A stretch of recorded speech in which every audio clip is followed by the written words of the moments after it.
ابنتي كانت تمشي بجانبي وهي في مريول المدرسة حين ذهبنا لمستشفى الأطفال لتعرضها لحرارة في الجسم.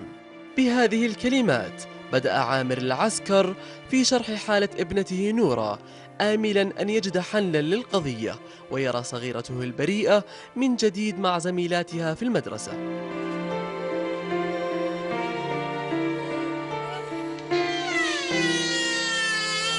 العسكر أضاف أنه تم تنويم نورة وفي اليوم التالي دخلت في غيبوبة وتم نقلها إلى الرياض بجهاز تنفس صناعي. ولكن هنا كانت القضية عندما تم كشف الخطأ الطبي بعدم انتباه للصمام الموجود بالرأس. خلاص هم سووا اللي عليهم، ما قصروا، بس يمكن لازم مركز متقدم، اللي فهمته منهم لازم مركز متقدم، قلة الوعي وكذا. الجهة اليسرى الآن كلها ما تتحرك. شوف خلاص احنا سوينا اللي علينا والبنت ما وعت، وش نسوي يعني؟ الثلاث أيام في حفر الباطن كانت كفيلة أن تعدم الراس مرة واحدة. شوف ما بين ألم نورة وانفراج أزمتها أمر علاج يخرجها من حالة ألم يعانيها ذويها. للراصد عبد المحسن التميمي، الرياض.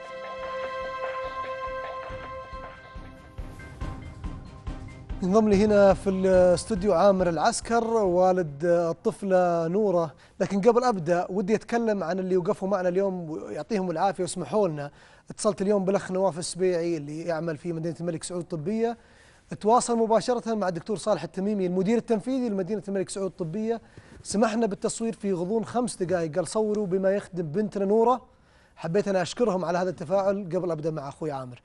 أخوي عامر، بنتنا نورة اليوم شفت وضعها، كان وضعها مرة سيء. وهذا وضعها من كم لها يوم على هالوضع؟ على هالوضع هذا لها يمكن من طاحت أكثر من 3 أسابيع وهي على هالوضع من طاحت. نعم الآن أفضل، الآن فكر تنفس صناعي، خلصت كل العمليات، ما قصروا الشميسي للملك سعود الطبية. أنا لما جبتها لهم صراحة ماني راجيبها حاجة، أفكر بس شلون الدفنة هي تصير بالرياض ولا بالأحفر يعني. ما قصروا، أنقذوها لي بعد الله من الحياة. الآن ما في وعي، البنت ما في وعي، ما قصروا المستشفى، بس وشو يمكن ما في إمكانيات، ما في شيء. هي البنت يوم انك توديها المستشفى، انا اليوم يوم تتكلم معها اليوم كنت تقول لها اذا جبت طاري الملاهي او الالعاب انها على طول تبدا تصحصح. البنت اول يومك شايلها شلون؟ ايامها دراسيه، اول ايامها بالروضه، ايه؟ اخذتها من الروضه، قلت فيها لها حرام مش فيك معها اللوز، قلت ما نروح المستشفى، قالت ما اروح الا توديني العاب بعد ما اخلص منهم، وقلتها معي بيدي للمستشفى بمريول المدرسه، ما وديتها البيت ترى، حراره عاديه، وديت لهم هناك قالوا لازم تتنوم حراره تتنوم، حرارة عالية وكذا. قلت اوكي مشكلة. طيب بلغتهم ان عندها مشكلة بالصمام قبل 6 سنوات من الولادة. ثاني يوم كلمتني امها مرافقة معها، قالت عامر تعال بيسحبون ابرة من النخاع مش عارف ايه كذا. جيتهم بطريقة مستعجلة. طيب. انا باخذ معي بس اذا تسمح لي عشان اكمل في الموضوع، باخذ معي من حفر الباطن الدكتور حامد الطوالة، استشاري الاطفال والمناعة والحساسية. اهلا دكتور حامد. اهلا فيك اخوي، وانا شاكر على الاستضافه. تسلم. ودي تكلمني عن نورة. انت طلبت من الطبيب اللي كان موجود انه يعني يسوي اشياء ورفضها للبنت لحالتها؟ طبعا بسم الله والصلاه والسلام على المبعوث رحمه للعالمين. طبعا موضوع بنتنا نورة هي تعتبر بنتي، لان انا كنت حتى اتابعها في الرياض، وبعدين انتقلت حفر باطن وبقت معي هذه الطفله، فلذلك هي قريبه مني. اتصل علي ابوها الساعه 7 تقريبا صباحا. انا ماني تابع، انتقلت من المستشفى هذا لمستشفى الملك خالد، وجيت لانه اول هي زميلنا، ولان هذه المريضه دائما كانت تحت اسمي. المهم جيت لان لقيتها تحت فريق طبي ثاني.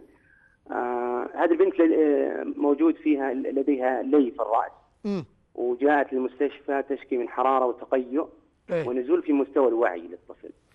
طيب فطلبت انا طلبت من الاخصائيه اللي ماسكه الحاله انه تسوي مقطعيه عاجله الان، لان حتى وعي الطفل مش كويس. فجت المقطعيه تقول انه يعني كانت صراحه المقطعيه الاولى كارثيه، انه تقول انه في تجمع خراج وسوائل. طيب طبعا جاء الدكتور جراحه الاعصاب، فانا المريضه ما هي تحت اسمي فما اقدر طبعا اعطي اقتراحات. فقلت الدكتور يجب ان ناخذ منها عينه، اول شيء عندها حراره، طيب ثاني شيء عندها يعني نزول في الوعي، ورفض اخوي حامد ضروريه. لا طبعا هو رفض، قال انه الطبيب سعودي ولا غير سعودي؟ لا غير سعودي. غير سعودي. طبعا طيب. هو رفض، قال طيب. انه ما تحتاج، لكن انا اصريت. طيب وقلت له حتى للدكاتره التخصصيه حال لو رفض انه ياخذها ممتاز. من اللي او الشنط ياخذونها من الظهر. طيب بس تعطيني بس هالمعلومه في وقت وجيز بالله، انت طلعت من المستشفى هذا لانه المستشفى ذا تعبان وعشان الحاله هذه استقلت ولا لا؟ والله يا اخوي اللي قاعد يصير في الحفر شيء يندى له الجبين. وش قاعد يصير بالمستشفى باختصار؟ والله البنت هذه اهملت؟ طبعا هذه انا ارى انه في تقصير. طيب لانه وانا عارف انك استقلت ورفعت الوزير الصحه وبينت لك كل المعلومات في استقاله مسببه من عندك. طبعا غير نوره.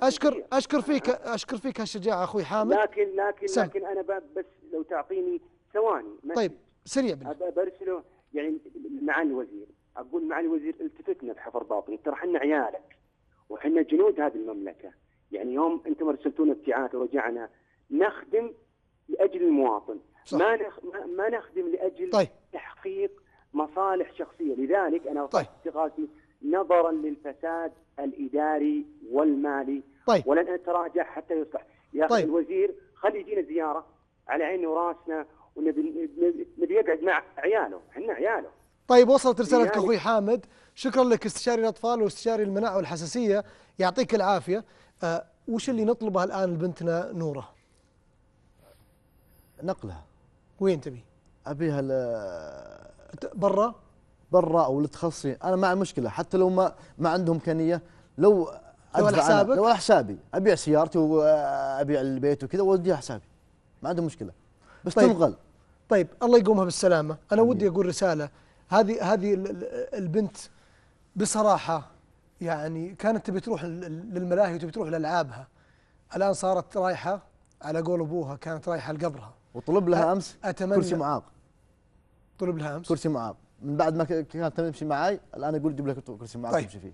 اتمنى انه يصير شيء للبنت هذه، للطفوله وللطفله هذه، عندها 4 اخوان، بنتين وولدين، اتمنى هذه تكمل تلعب مع اخوانها، تقوم بالسلامه، ترجع لحضن ابوها وامها. امها مكلومه اليوم كنت معها، ما كانت تقدر تتكلم.